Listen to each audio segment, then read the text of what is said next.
Hey guys, welcome to success Dilip. मैं दिलीप कुमार, स्वागत है आपके इस वीडियो में। बात करने वाले हैं आज की लेटेस्ट अपडेट के बारे में, जो कि अपडेट डायरेक्टली निकल के आ रही है सेल की तरफ से।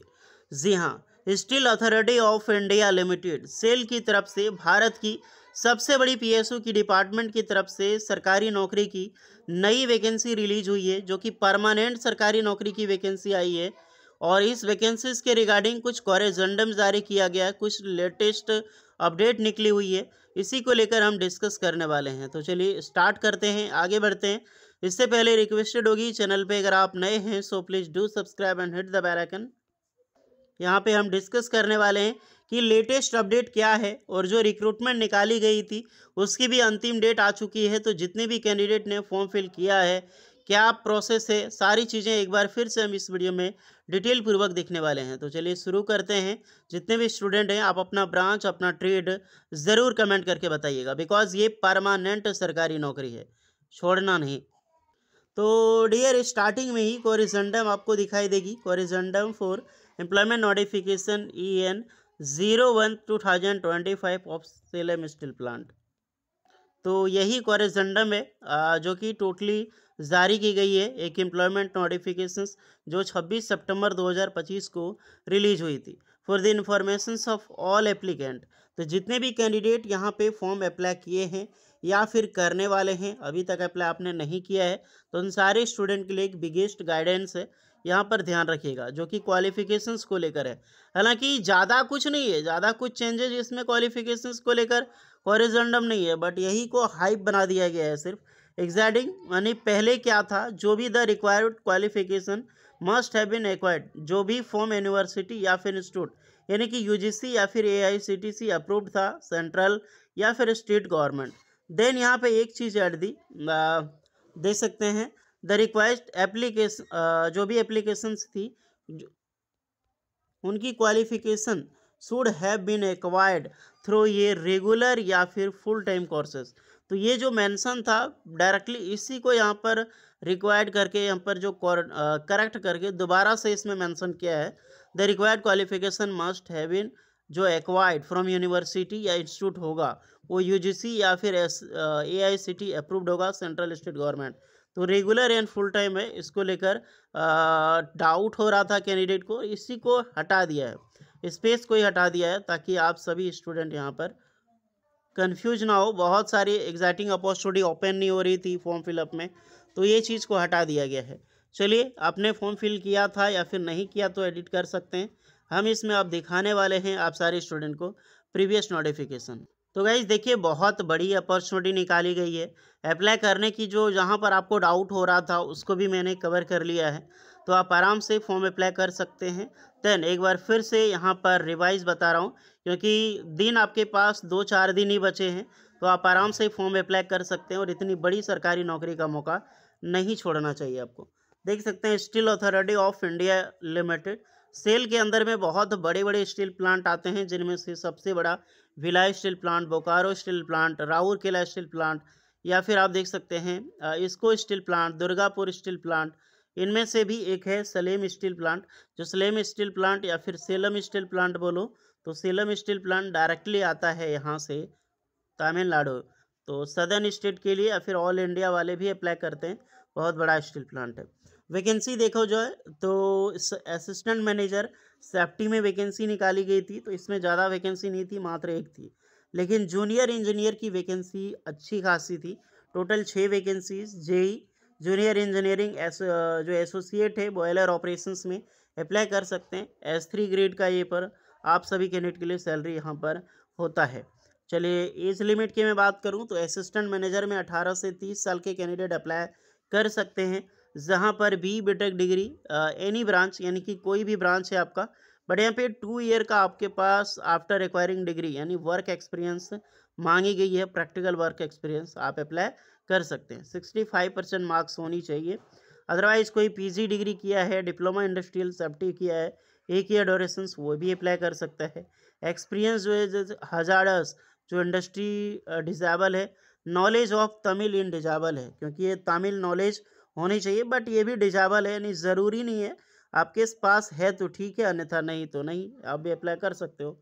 नेक्स्ट है जेई, जो जूनियर इंजीनियरिंग बॉयलर ऑपरेशन से 18 से 30 साल, इसमें डिप्लोमा के कैंडिडेट अप्लाई कर सकते हैं। अगर आपने आईटीआई पास आउट करके डिप्लोमा किया है तो आप भी एलिजिबल हैं अप्लाई करने के लिए। Diploma in mechanical engineering, electrical engineering, chemical engineering, power plant production, instrumentation engineering apply कर सकते हैं। होना क्या चाहिए, तो बॉयलर अटेंडेंट का एक सर्टिफिकेट होना चाहिए जो कि कॉम्पिटेंसी डीजीएस कॉम्पिटेंसी प्रोवाइड करता है। ओके, जो माइनिंग वाले, तो ये चीज़ आपका ज़रूरी है। और 50% मार्क्स मांगा गया है मात्र जनरल ओबीसी प्लस के लिए, एसटीसी वालों के लिए मात्र 40% है। इसका जो फॉर्म है या फिर जो आपकी कट ऑफ एज है, कट ऑफ आपकी क्वालिफिकेशन से, वो आपका 26 अक्टूबर 2025 तक रखी गई है। एआईसीटी जो रिक्वायर्ड होनी चाहिए, इसको लेकर सेंट्रल स्टेट गवर्नमेंट इसी में बदलाव करके यहाँ पर आपको चेंज किया गया है। लास्ट डेट है ऑनलाइन फिलअप करने की भी 26 अक्टूबर 2025। एज जो भी आपका एज में सारे कैंडिडेट को रिलैक्सेशन, एसटीसी वालों के लिए। सिलेक्शन प्रोसीजर की मैं बात करूं तो selection procedure, first of all जो भी कैंडिडेट अप्लाई करते हैं आजकल, डायरेक्टली शॉर्टलिस्टेड सबको नहीं किया जाता है, फॉर्म की स्क्रूटनी की जाती है और शॉर्टलिस्टेड किया जाएगा आपको रिटन टेस्ट एंड ऑनलाइन जो एग्ज़ाम सीबीटी होगा, उसी के अकॉर्डिंग एग्ज़ाम पे आपको मेरिट बनेगी। 1:3 रेशियो के हिसाब से आपको शॉर्टलिस्टेड किया जाएगा जो इंटरव्यूज़ के लिए, बिकॉज आपका इंटरव्यू होगा और उसके बाद 1:5 रेशियो के हिसाब से इंटरव्यू होल्ड करने के बाद एंड आपको शॉर्टलिस्टेड किया जाएगा जो डायरेक्टली मेरिट बनती है रिटन एग्जाम्स। तो 80-20 का यहाँ पर बैटेज होता है। ऑनलाइन सीबीटी यहाँ पर रहेगा, 100 मल्टीपल टाइप की क्वेश्चन रहेगी जहाँ पर 50 परसेंटाइल स्कोर आपका डिटरमाइंड रहने वाला है और टेस्ट के लिए। देन जेई की मैं बात करूँ तो जेई में भी यही रहेगा, 100 क्वेश्चन पूछा जाएगा, 50 परसेंटाइल है फॉर पासिंग के लिए, 40% रहने वाला है आपका एसटी एससी वाले कैंडिडेट के लिए। ट्रेनिंग प्रोबेशन, तो 1 साल का ट्रेनिंग पीरियड आपका होता है, प्रोबेशन पीरियड। सैलरी डिस्कस करें तो एएम वालों के लिए यहाँ पर E1 ग्रेड की सैलरी मिलती है, तो मोर देन 50,000 टू 1,60,000, यानी कि लगभग 1,60,000 तक सैलरी मिलती है। एज ए स्टार्टिंग सैलरी आपकी होगी TADA HRA एंड ओवरऑल पक्स मिला के। देखिए सेंट्रल गवर्नमेंट हमेशा TADA HRA वेरियस चीज़ें जो अलाउंस है वो प्रोवाइड करती है, बट जो पब्लिक सर्विस होती है यानी कि आपका पब्लिक सेक्टर जो कंपनी होती है, PSU कंपनी होती है, वो भी महारत्ना तो मोर देन 25% पक्स एक्स्ट्रा प्रोवाइड करती है, तो इसमें सैलरी हाइक हो जाती है। तो स्टार्टिंग सैलरी असिस्टेंट मैनेजर की लगभग मान के चलो कि 70 to 80+ आपका सैलरी स्टार्टिंग में होगा। और जो जेई के लिए जूनियर इंजीनियर, उसकी सैलरी जो स्टार्टिंग में देखा जाए लगभग 35 से 38 हज़ार तक होती है dear, as a starting salary. Medical standard देखा जाए तो 155 सेंटीमीटर हाइट चाहिए मेल के लिए, फीमेल 143 सेंटीमीटर, सब में चलेगा ये और इतना वेरी नहीं करता, ये होनी ही चाहिए। विजुअल स्टैंडर्ड 6/9 बिल्कुल चलेगा ही चलेगा। एप्लीकेशन प्रोसीजर AM 700 रुपये लगेगा फॉर जनरल ओबीसी के लिए, ST SC में 200 लगेगा।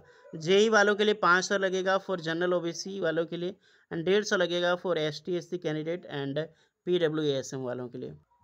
Application fee totally online. How to apply, तो ऑनलाइन ही अप्लाई करना है।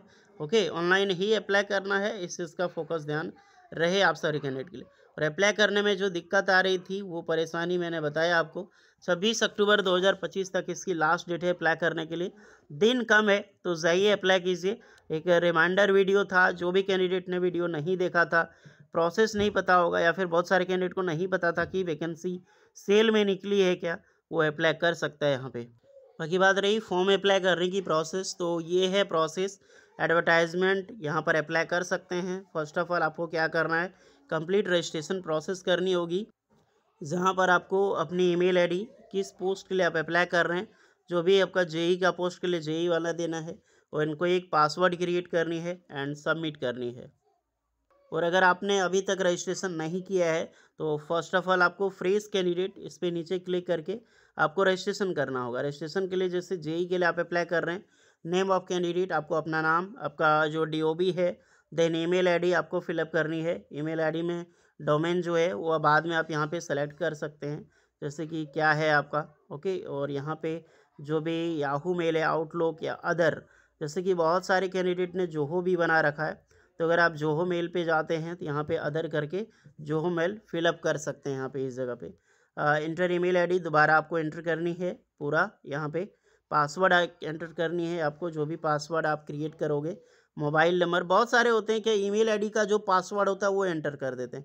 अरे नहीं यार, अपने से खुद से एक पासवर्ड एंटर करो जो सेल में आपका रहेगा।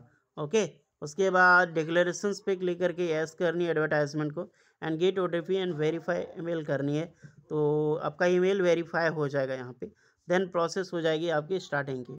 एंड आफ्टर लॉगिन के बाद आप यहाँ पे प्रोसेस पे आ जाओगे एंड स्टार्ट करोगे। स्टार्ट करने की दो ही प्रोसेस है, स्टेप आपका 4 रहेगा। फर्स्ट ऑफ ऑल आप पर्सनल डिटेल फिलअप करोगे, फ़ोटो सिग्नेचर अपलोडिंग करोगे, पेमेंट सबमिशन ऑफ एप्लीकेशन करोगे, एंड फाइनल आप यहाँ पे फॉर्म को एप्लीकेशन फॉर्म को प्रिंट आउट निकाल सकते हो। तो यही प्रोसेस है, सही अप्लाई कीजिए। कोई डाउट है तो आप लोग कमेंट करके बताना। मिलते हैं नेक्स्ट वीडियो में, तब तक के लिए जय हिंद।